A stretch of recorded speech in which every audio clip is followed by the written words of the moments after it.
Lionel মেসির দুর্দান্ত কামব্যাকের পর সামাজিক যোগাযোগ মাধ্যমে একটি ভিডিও ব্যাপক ভাইরাল হয়েছে। সেই ভিডিওতে দাবি করা হচ্ছে বিশ্বখ্যাত সঙ্গীতশিল্পী শাকিরা মেসির পারফরমেন্স দেখে দারুণ উচ্ছ্বাসিত হয়ে পড়েন।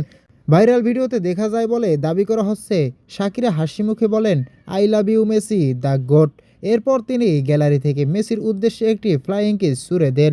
এই দৃশ্য দেখে উপস্থিত দর্শকদের অনেকেই বিস্মিত হয়ে যান এবং মুহূর্তটি দ্রুত সামাজিক যোগাযোগ মাধ্যমে ছড়িয়ে পড়ে।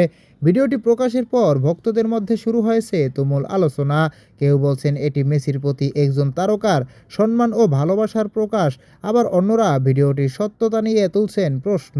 তবে একটি বিষয় অস্বীকার করার উপায় নেই, মেসির পারফরমেন্স বছরের পর বছর ধরে বিশ্বের অসংখ্য মানুষকে মুগ্ধ করছে।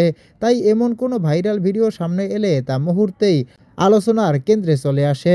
প্রিয় দর্শক, আপনার কি মনে হয় ভাইরাল ভিডিওতে করা এই দাবিটি কতটা বিশ্বাসযোগ্য? কমেন্টে আপনার মতামত জানান। আর ফুটবল বিশ্বকাপের সকল আপডেট পেতে অবশ্যই চ্যানেলটি সাবস্ক্রাইব করুন।